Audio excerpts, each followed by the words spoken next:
perbedaan dari 5 gambar ini, mana yang bisa tumbuh dan tidak bisa tumbuh?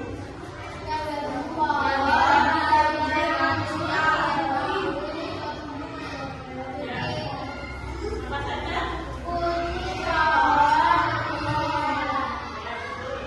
Mana yang membutuhkan makanan? Benar sekali.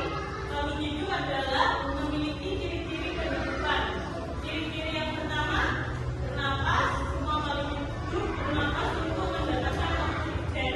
Contoh, manusia dengan paru-paru, ikan dengan insang, tumbuhan melalui stomata.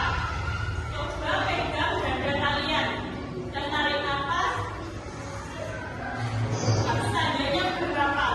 Contoh yang kedua, bergerak. Manusia makhluk hidup dapat bergerak.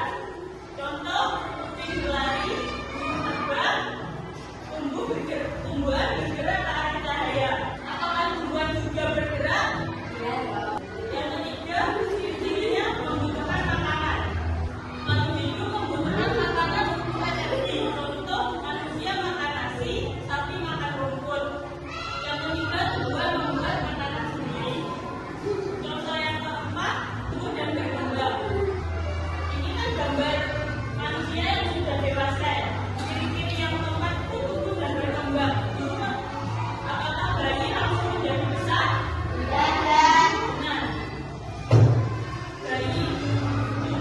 bayi tumbuh menjadi anak-anak dan menjadi dewasa. Contoh yang kelima, ciri-ciri makhluk hidup berkembang biak. Makhluk hidup menghasilkan keturunan. Contoh ayam bertelur, kucing berkelahiran. Ciri-ciri makhluk hidup yang kelima, peka terhadap rasa. Makhluk hidup dapat merespon lingkungan. Contoh, mata berkedip saat terkena cahaya. Kedua, kulit malu seperti saat disentuh. Ciri-ciri yang ketujuh, mengeluarkan zat sisa. Makhluk hidup mengeluarkan zat sisa. Contohnya manusia mengeluarkan keringat, hewan buang air, tumbuhan mengeluarkan oksigen.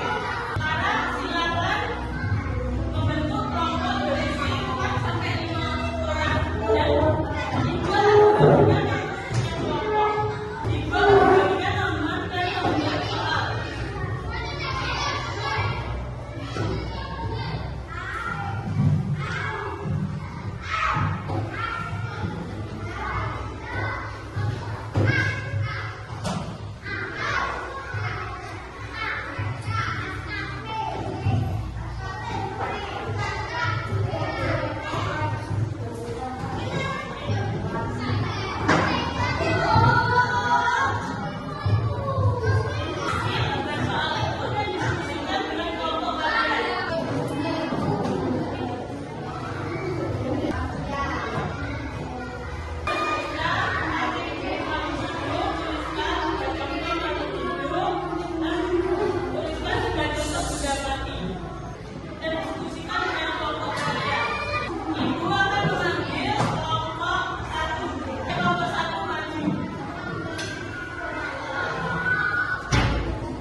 Bagian